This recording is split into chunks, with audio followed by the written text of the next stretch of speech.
Today, we're going to be introducing you to our process and begin to tie it all together.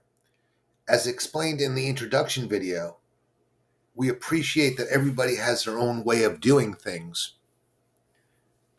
and wants to do what feels comfortable. However, because of all the options Freedom Forever has to offer and all the complexities that go along with it, we cannot allow for that. We need to be uniform, consistent, and standardized where everybody is following the same process each and every time. Think McDonald's as the standard. We talked about setting ourselves apart with the customers being prepared and going the extra mile. The worksheet that I'm about to explain provides the blueprint to do just that. This is where the agents will do all the due diligence ahead of the presentation, and it's designed to help narrow down the choices available. There are 15 steps in the process that provide direction and a game plan on how to proceed when it comes time to create the proposal later on. For illustration purposes, we're going to assume you already set the appointment and filled out the web form. We're going to use a pre-existing lead to demonstrate the process and walk you through all the steps. To access the worksheet, we're going to go to the CRM and access the submission report here on the left-hand side. It's where you're going to go see all the deals in your pipeline. You're going to start by entering the date range for the deal that you're looking for. We're going to use the calendar, find the date, and then do the same thing on the end date, and then we're going to hit go. It's going to populate all the deals that are entered in that range. Once you locate the lead, click on the phone number and the worksheet will open up. We're going to be looking for this lead here, and that's going to open it up to the worksheet, starting with the web form that you already filled out. I cannot say this enough. We are in a very unique position where we can offer the customer a myriad of options and flexibility. The choices that you're able to offer the customer are predicated on which electric company the customer has, and it's going to determine which financing options are available. The solar panels that we use to design the system are predicated on which financing option we choose, as are the options for batteries. Currently, Freedom Forever works with 3 different finance companies and 4 different leasing companies who offer both leases and power purchase agreements, or PPAs. Each one works in specific states and all work with different utility companies within those states. Meaning, just because one works in a specific state does not mean they work with all the utilities within that state. Nor does it mean just because one works with one utility, all the financing companies work with the same utility company. So step 1 is the sales lookup tool. And to access it, we're going to go to the Freedom Forever portal and migrate over to the sales lookup tool. So once you're in the Freedom portal, you're going to go here, and on the left-hand side, you'll see where it says sales lookup. It'll populate. You're going to copy and paste the customer's zip code. You're going to locate the city using the drop-down menu, and then you're going to select the utility company. Going back to the web form, we'll see that the utility company is Suwannee Valley Electric Cooperative. So here we're going to choose Suwannee Valley Electric Cooperative and choose that. Now what it's going to do is it's going to populate some information, the type of finance permitted, the branch in which the installers are coming from, whether it's Safe Street or Vivint Smart eligible, if there's a distance adder, if there's a time of use utility, whether homeowner insurance is required, the average pre-install approval time, and the utility bill requirements. For whatever reason, the sales lookup tool does not break down what finance companies' options are available for leasing or financing. Therefore, we built an automation into the system for you. You're going to copy all of the pertinent information, and then you're going to paste it into the worksheet. That way, all of your information, you'll be able to access it at any time. So we're going to paste it here, and then when we're done, we're going to hit update. And we'll hit OK, and that will update it. And then we're going to hit back to go back to worksheet. As you can see, the information saves for you. So next time you want to access it, this is where it will be, and you'll know where to find it. All the information is in one place, and you can go back to it at any time. That brings us to step 2, the utility lookup and the red lines.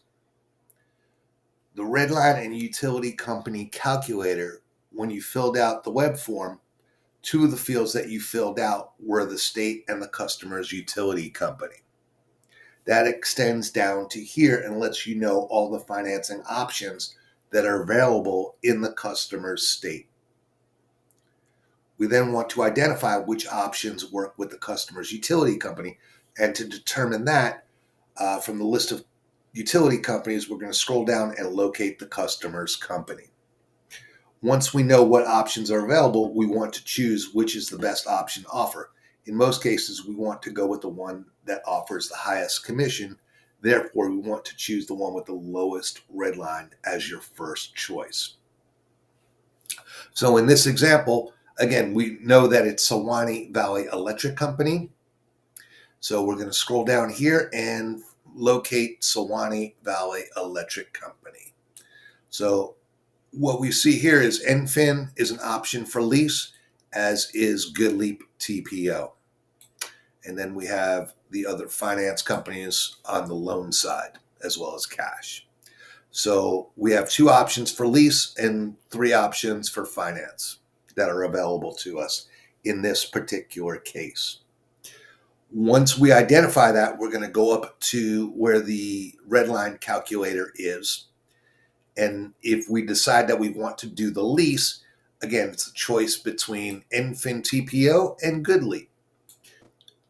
In this particular case, NFIN TPO, the red line is only $1.98, where the GoodLeap option, it's $2.38. So again, we want to go with the option that offers the lowest red line so we can make the highest commissions possible. So in this case, we're going to choose the NFIN TPO as our first option. The last thing you want to do is pick a finance option, design the system, price it out, sell it to the customer, and then find out that the finance option that you offered does not work with the utility company, and then you have to start the whole process over. Please note the red lines listed are for self-generated leads.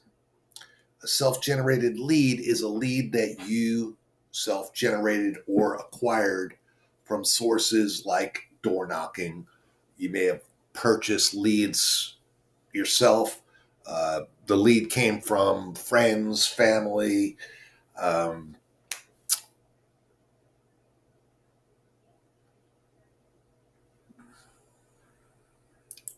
or referrals. If the lead originated from the dialer, you need to add 20 cents to the red line that is posted. If we sent you the appointment, you need to add 35 cents to the red line that was posted. So if the lead came from the dialer and we're using NFIN, it would be $2.18 per watt. Steps 3 and 4. For expediency purposes, you're going to want to open up another tab on your browser and migrate over to the CRM and the submission report. Locate where the lead is, and this time, instead of looking at the phone number to open it up, we're going to hit Click View.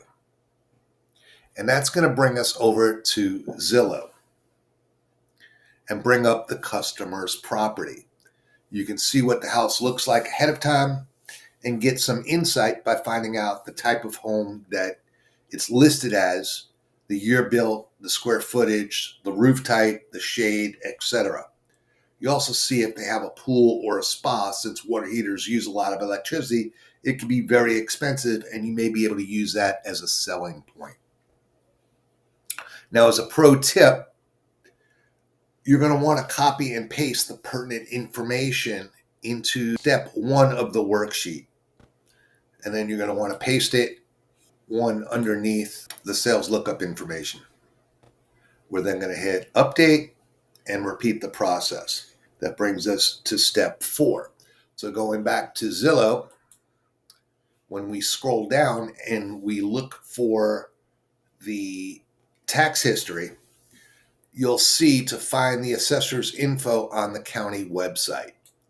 If we hit the county website link, it's going to take us to either the property appraiser's office, or if they title it as a property assessor's office, we want to find out who the homeowner is listed as. So if we hit that, it's going to bring us over to, in this case, Columbia County Property Appraiser's Office. Cool. And we want to do a record search, property record search. That brings us here. We're going to enter in the property address, and we're going to take out the directional as well as the type of road.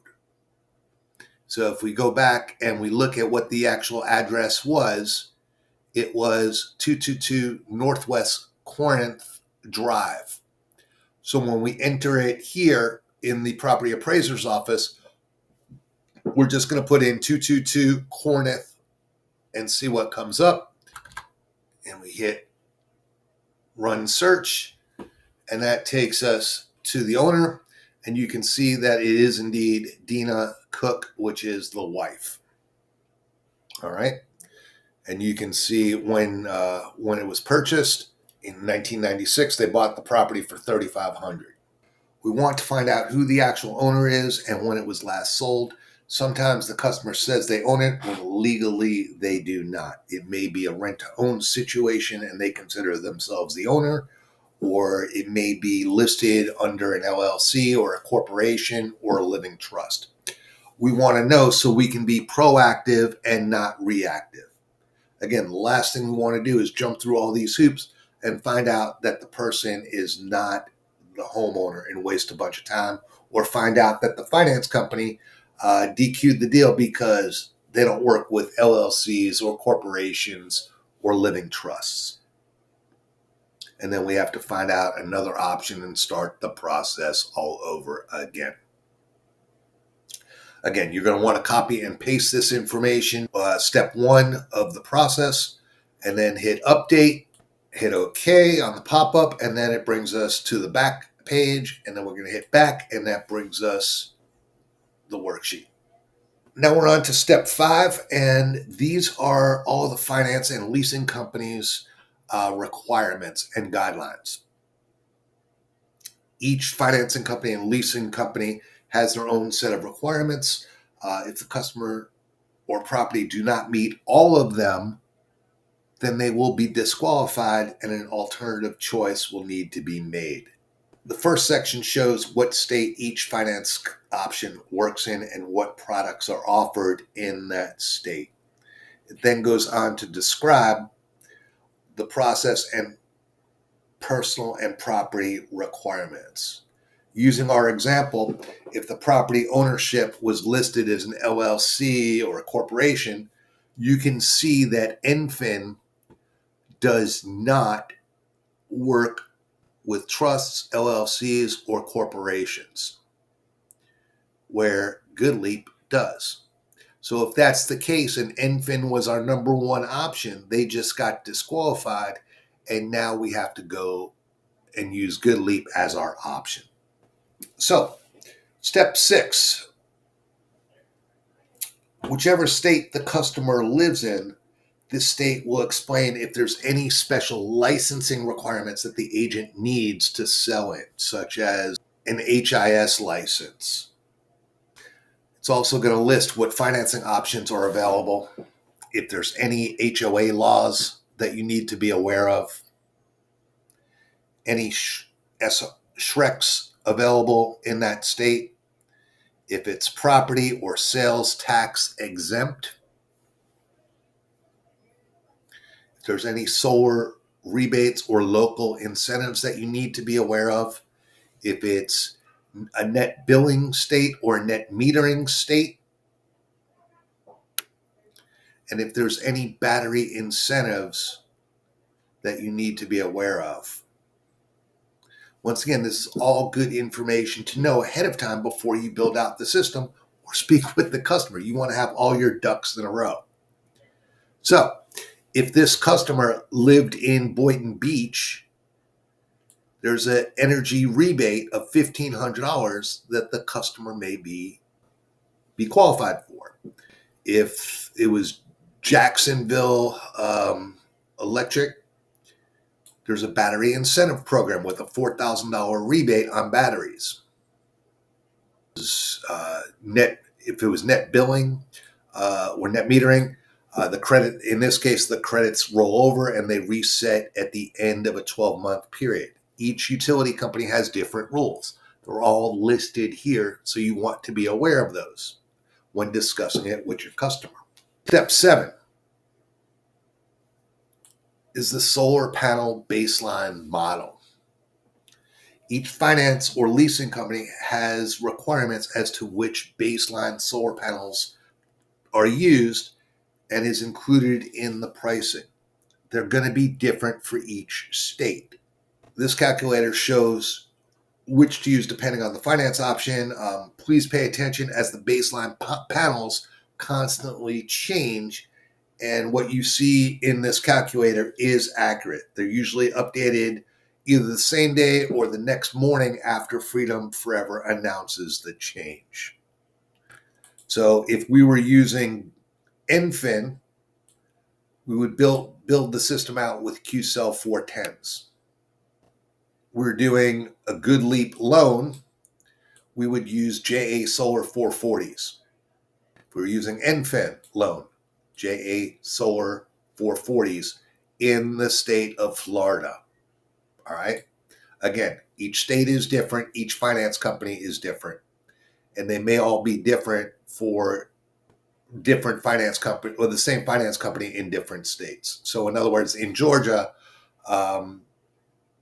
the NFIN loan, they may use QCell 410s, for example. That brings us to step 8, which is the battery configuration and pricing calculator. Again, based off of the state the customer resides, the calculator is going to show what batteries are available for each finance option, what configuration they're used in, and the cost for each, and they're going to be different for each state. Please pay attention to the description. Not only is the battery name listed, but special notes as well, such as if special inverters are required. It's also going to notate if the state or finance companies make it mandatory for batteries to be included. For instance, in Georgia, and you're doing a lease, batteries are mandatory with all lease products in Georgia, right? It's also going to show the configuration, whether it's backup battery or non-battery backup configuration. In short, the battery backup configuration can be used both as a battery backup and for self-consumption. Backup meaning in case the power goes out, or what I like to refer to as an expensive generator, as well as the self-consumption meaning the power being stored is saved for later use, and instead of the electricity that you're not using during the daytime is getting sent back to the grid, the battery gets stored and is used for later at night when electricity is not being produced. All right. The non-battery backup configuration is for self-consumption only. It does not store power in case the grid has a blackout. In fact, if the grid loses power, the solar system will shut down as well. Also, it's only available with certain utility companies within certain states. For more information on batteries, we have an entire training section on it. All right. Step 9. As I mentioned, the non-battery backup option is only available with certain utility companies in certain states. This calculator shows whether or not the non-battery option is available. If the customer's utility company is listed, then the option is available to that customer. Generally speaking, it's a good idea to add at least one battery when the option is available because the utility companies are not buying the power back at the same rate as they sell it for. It's usually about 1/3 of what they charge. The utility companies are normally co-ops or municipal owned, and it's in the net billing states that they're available in. So in this case, our utility company is not listed here. Therefore, this option is not available to us in this particular deal. The TPO rates, depending on the state and depending on the utility company, there may be special rates that you must use when doing a lease or a PPA option. The calculator shows that if the customer's utility company is listed, then you must make sure that when creating the proposal, the utility rates listed are used for both pre and post solar rates. Again, our utility company is not listed in this particular example, therefore it does not apply to us here. Right? In the state of Florida, we only see that Duke and FP&L in certain situations are proposal under the electric usage section.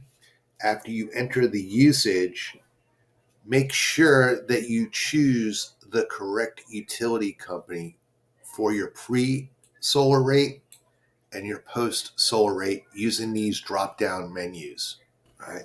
If you choose the wrong utility company, it's going to screw up the entire calculation for you. Once you receive the electric bill, you're going to create a folder with the customer's name on your computer and save all the pages to the electric bill in that folder. You're then going to come back to the worksheet and you're going to go to the step where we left off, and that's the electric bill calculator. Please note that with this or any other calculator, you're just filling out the pink colored fields. The calculator will auto fill in all the remaining fields. What we're doing is creating a baseline by entering the month's dollar amount and then enter the usage for that month. And then fill out the remaining months using the monthly graph on the bill. It's going to calculate the total price per watt. So in this example, the October bill was $310. They're going to look at the bar graph, and we can see the months on the bottom axis and the usage on the right. You can then see the benchmarks with the lines going across. So to estimate the October usage, we're going to estimate between 2000 line and the 1500 line, and we're going to say that's about 750 watts.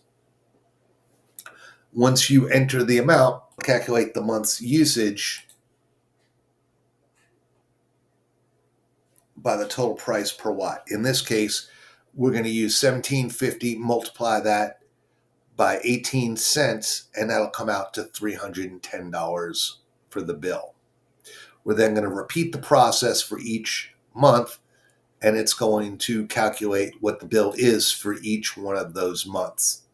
It's then going to calculate the yearly amount that was spent, and it's going to estimate, or it's going to calculate the monthly average electric cost. We want to take a screenshot of this and save it in that folder that we just created. That way you're going to have it should you need it for later. Currently, we have a bug in the system, so it's not going to save it here in the worksheet at the time of this video. We're doing this for two reasons. Number one, to make it easier when it comes time to transpose the monthly usage amount into the proposal.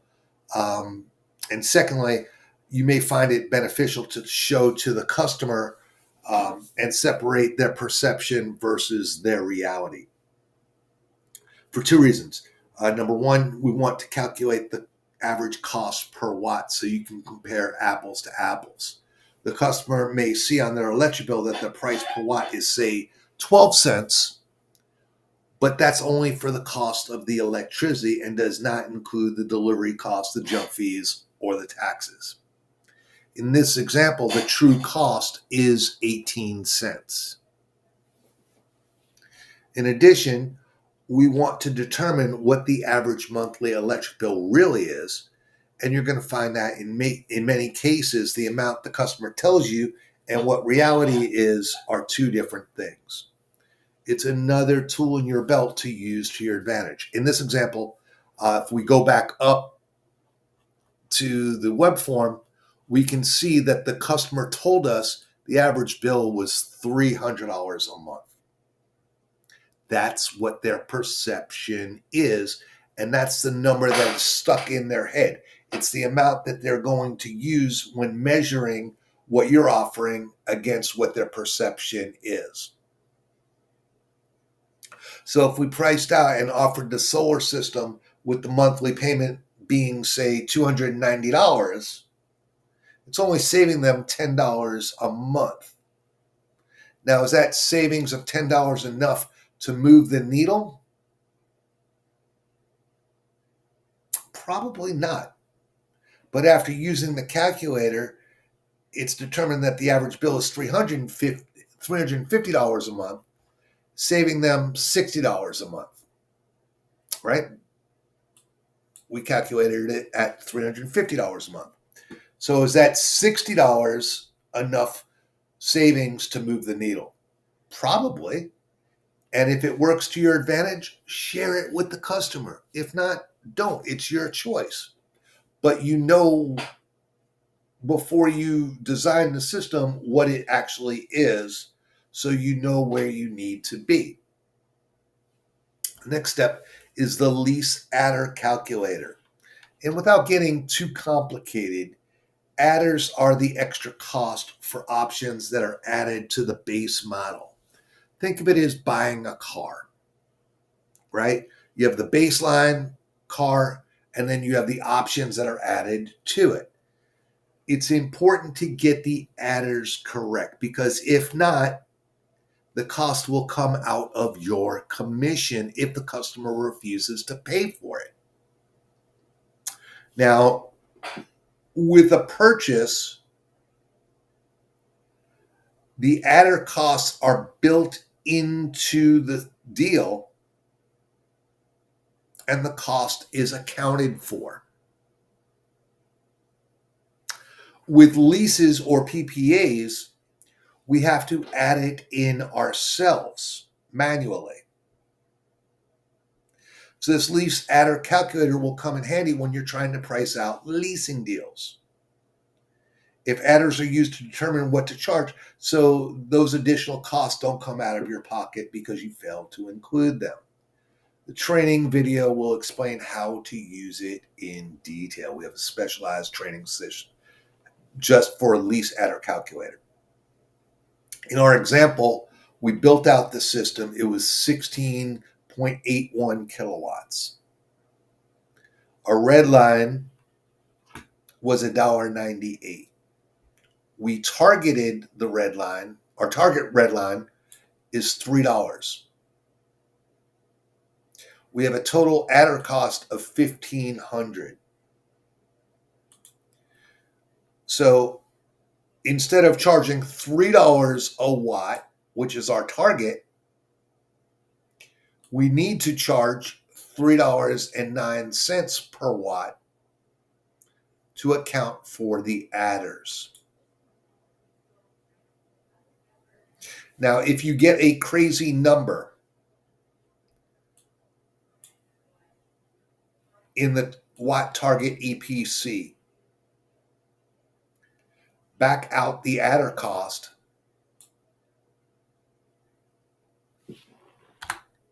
and it will reset. When you put out back the adders, it will recalculate. Take a screenshot of the calculator and paste it into a Word document and save it in your folder with the customer's name. That way you're going to have it should you need it for later on. Again, currently, as of this recording, we have a bug in the system and it's not going to save it in the worksheet. We are working on it. All right. Step 13 is the adder sheet. These are the costs for each item that is not included in the deals. All right. We have an adder calculator that will add up the adders for you. Step 14 and 15 are the finance and lease calculators. Again, without getting too complicated, depending on which option you're offering, you're going to use the appropriate calculator to determine all the benefits and savings and comparing it side by side to the customer's current situation if they did nothing. In addition, they're also built into the presentation where you're sharing it with the customer and it's part of your close. Pro tip, when you're done, take a screenshot of it and paste it into a Word document and put it in the folder that you have it, the customer. That way you're going to have it should you need it for later. Again, currently we have a bug in the system and we're working on it at the time of this recording. For demonstration purposes, we're going to use the lease option and fill out the lease calculator using our example. We'll put in the monthly electric bill average that we determined previously. In this case, it's the $350 amount, not the $300 that they told us. All right. Again, we figured it out. It's $350 a month, not $300. In the presentation, you're going to ask the customer what they think the inflation rate is, somewhere between 4 and 8% annually. In other words, how much does your average electric bill increase from year to year? And you're going to use the number that they tell you. For our purposes here, we're going to use 6%. And it's going to calculate what the annual electric cost is, in this case $4,200. If you extended out 25 years, what the monthly amount would be. In this case, it's $1,417 per month just for electricity. Now remember, it started out in year one as $350, but it's increasing 6% compounded year after year after year. In 25 years, they'll spend $17,000,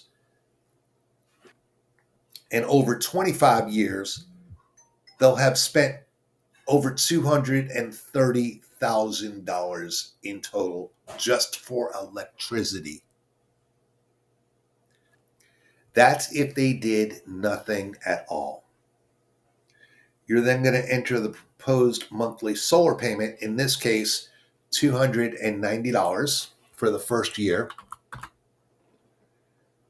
The system size is going to be 16.81 in this case, kilowatt, and we're going to do a 2.99 yearly escalator.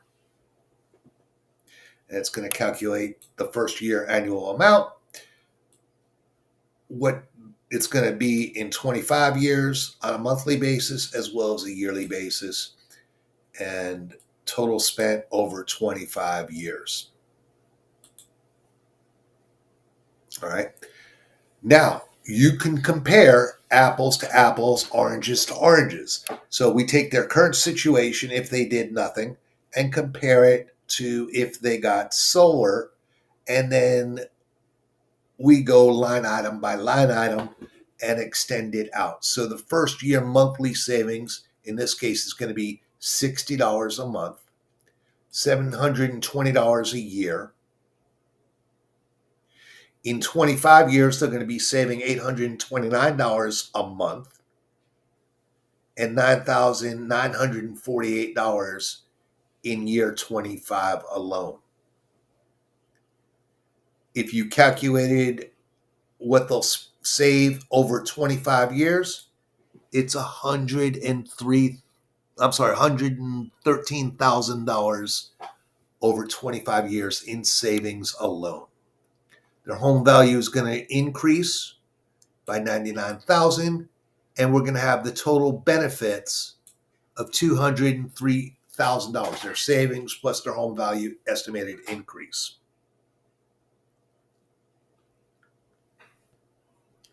So that's our worksheet.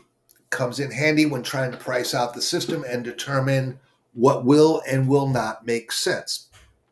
Essentially, what we're doing is exploring the parameters to find that happy medium between product and price offered, the customer savings and the economic benefit, and our commissions. There's a fine line between all those components. So you can see how by completing this form, it uncomplicates things and streamlines the process by narrowing down the choices for you.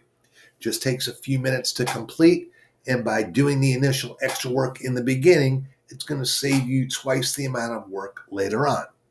As they say, measure twice, cut once. Also, we want to be prepared ahead of time and have a basic understanding of what it is we're talking about and know what the pitfalls are that lay ahead and not be surprised when talking to the customer. So let us know if you have any questions. We're here to help you. And thanks for your time and your patience.